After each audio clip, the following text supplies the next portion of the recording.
สบายดีตอนสอบพี่น้องแอฟซีทุกคนมาเจอพญาไพ่กันแล้วยินดีตอนครับขอชมส่องพญาไพ่59เด้อตอนนี้ก็ตอนเช้าๆพี่น้องก็7 โมงกลัวๆอยู่เมืองแอดแข้งหัวพันมายางเลาะมาเลาะแตกเงิน มันเป็นวันอาทิตย์บูหัวมันเป็นวันอาทิตย์หาเลาะแตกเงินใช้กับโบมี่มีเงินใส่วันเมืองเนี่ยน้อยจากสิยางรอบาทเนี่ยไปยางรอบาทน้ำกันเนาะถนนเส้นนี้มันไปตลาดพี่น้องไปใช้ตลาด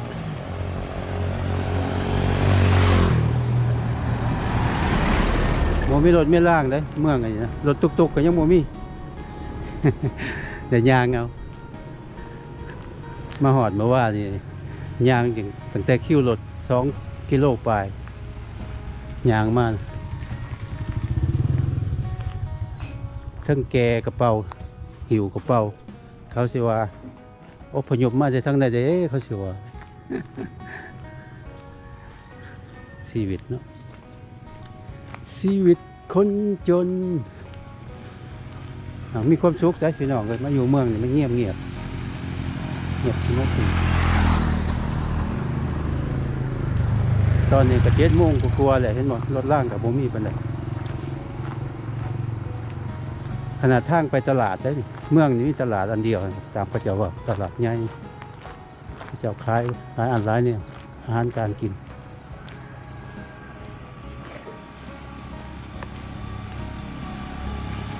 เมืองแอดแข้งหัวพันพี่น้องเลยเมืองอยู่ในผู้อ้อมอยู่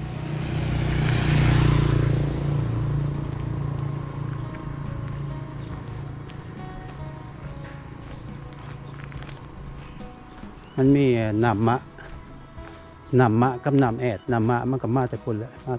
มาแต่ไกลๆลงมัน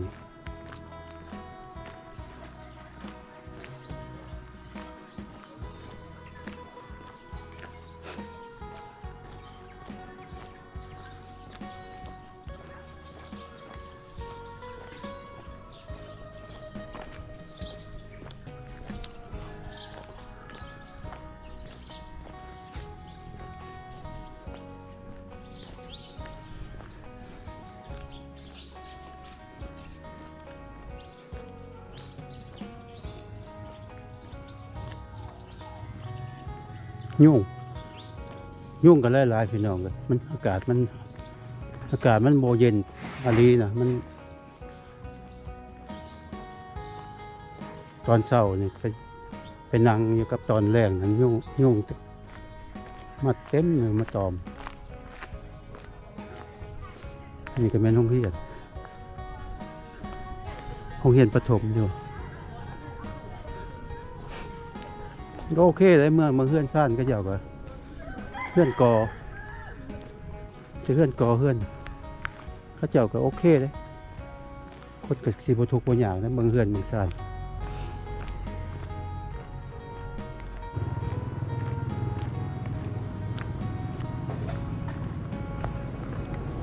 มังกกกันกกซ้ำซากกเดี่ยวบักเหนียว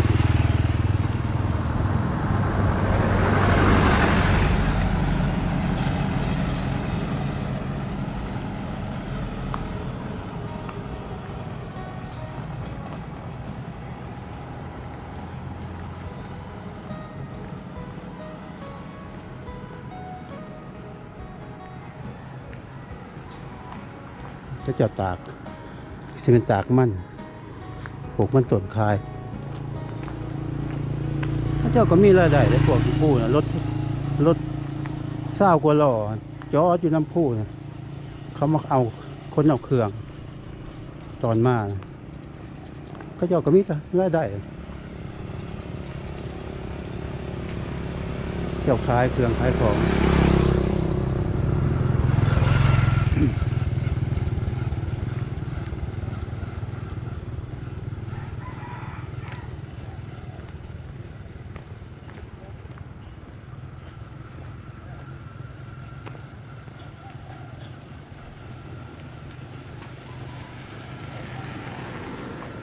สบายดี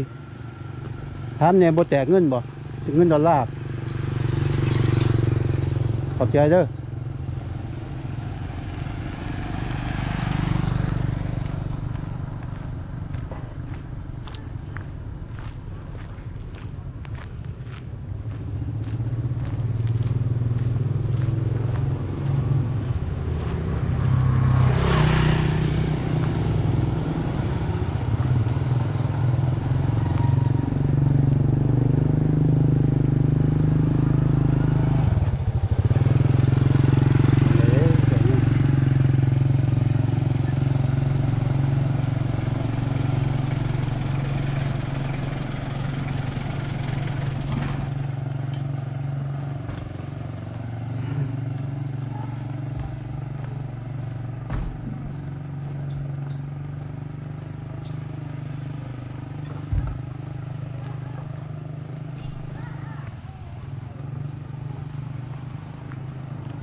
ในตลาดก็ได้พี่น้อง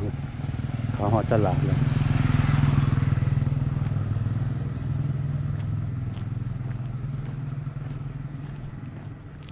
เด็กตลาดบ้านแถวนี้ลงไปตลาดอันเดียววัดเมืองมันก็บ่ได้ใหญ่พี่น้องเลยยางจักชั่วโมงก็สิหอบจัก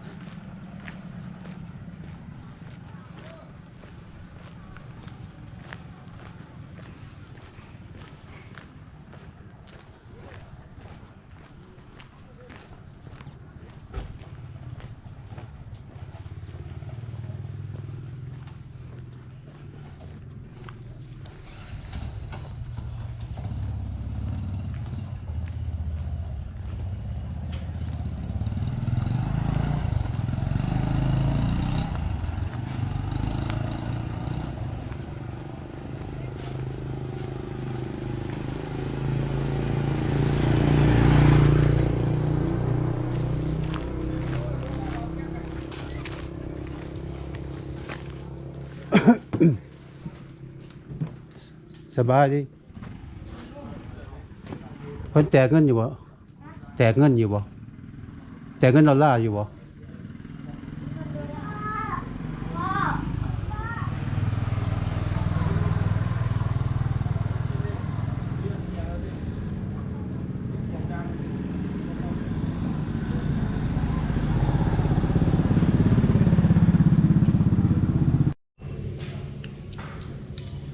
มาเด้อกินเฟอน้ำเด้อ7 โมงไปกินเฟอ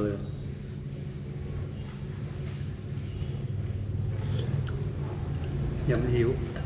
กินเพื่อไว้ขี้ขาดลงมา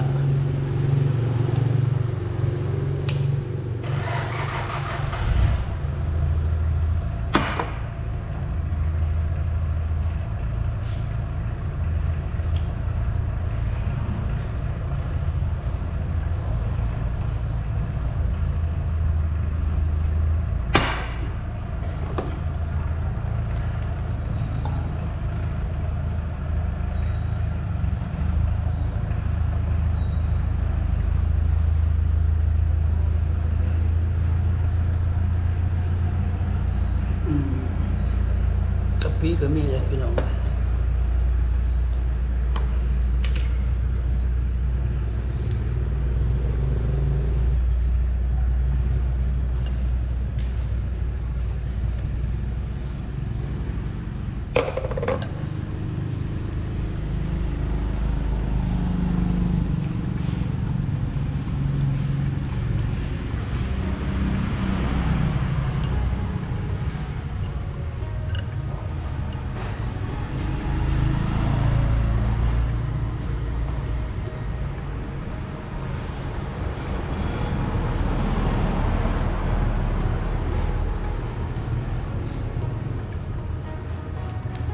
เฟอกับผักบกพี่น้อง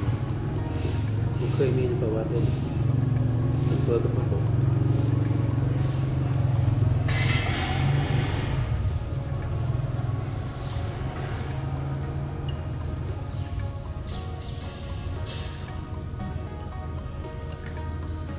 กิน กินเฟอกับผักบง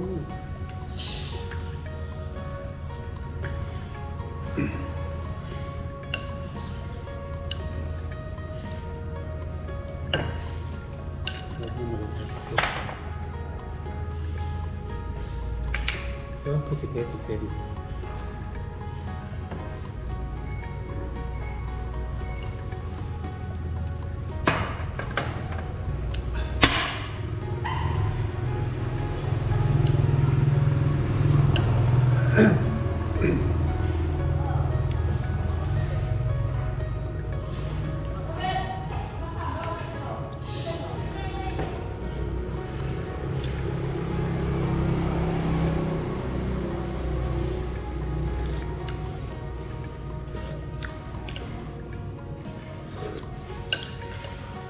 เข้ม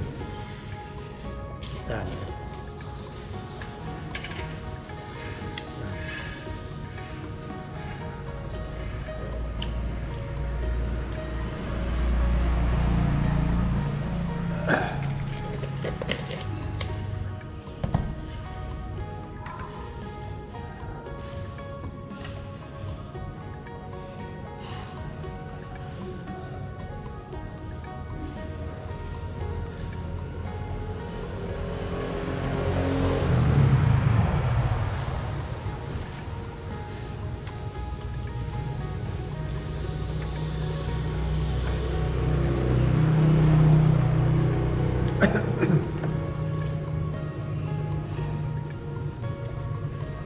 ไว้เส้นนอนเนาะเอาเด้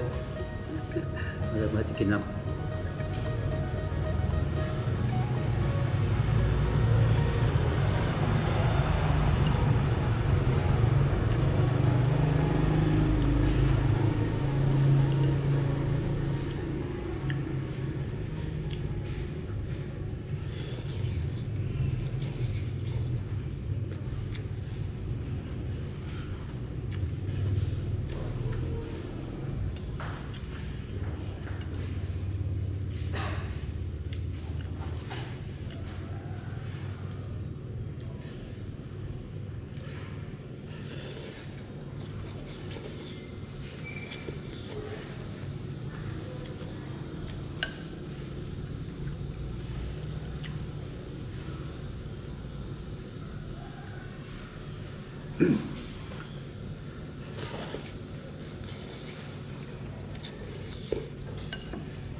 สิกลับเมื่อไม่ว่าจะยางมันกับบ่ห่อนบ่หนาวกินเฟอกิน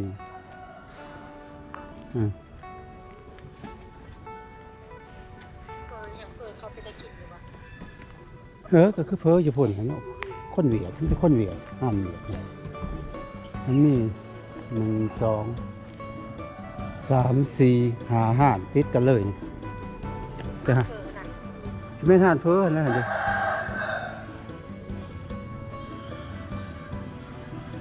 ห่านเฟอหมดเลยขายถ้วยอะไรเขาขายถ้วยอะไรคอยซื้อหน้ามันโอซีอันหนึ่งเป็น32,000มันก็สิวางเช้าเนี่ยวาง10 ปลายเช้ากับแพงกับแพงเลยเนาะมันอยู่คนนอกมันอยู่อันจอกหลีกเขาขนส่งมันบ่แม่นมันง่ายมากขนส่งรถมาน้ำพูนะเจ้าก็ถามเขาก่อนว่าเราถ้วยอะไรโอ้ยสิถามอะไรเนาะสื่อเพ้อสิถามสื่อกินเพ้อสื่อก็สิถามเอาน้ำโอซีมันก็10 กว่าพันหลายเดือนก็ซื้ออยู่15,000น่ะซื้ออยู่เวียงอยู่นี่มันก็ได้อยู่ก็ว่าได้แต่16,000ยังว่ายังรุดแสนไป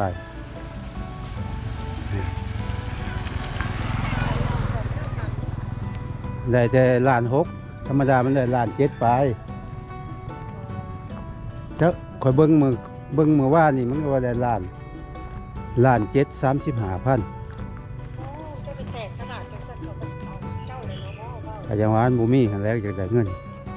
เขาสิให้เจ้าเบิด เพราะว่าเขาก็แตกจะร้อยเดียว ให้เจ้าบ่เขาก็ บ่แล้วธรรมดามันแตกอยู่อันตลาดอยู่นอกมันแฮงได้หลายกว่าธนาคารบ่แม่นบ่เขาไปแตกอยู่สวรรค์นึงถึงมันได้200,000พุ่นน่ะลื่นกัน แตกอยู่นอกแตกน้ำคนเวียดแต่ว่าอยู่นี่มัน แตกจังไดมันคือหายหน่อย มันว่าอยู่นี่มันว่าอยู่นี่มันยากมันบ่คืออยู่เมืองใหญ่มันว่าบัดนั้นนะเพราะว่าการซื้อขายแลกเปลี่ยนมันก็บ่คืออยู่เมืองใหญ่เลยเนาะ บักทรายมันโทรหาเจ้าอยู่ว่า โทรอยู่บ่ได้รับบ่ได้โทรคืนหามัน เ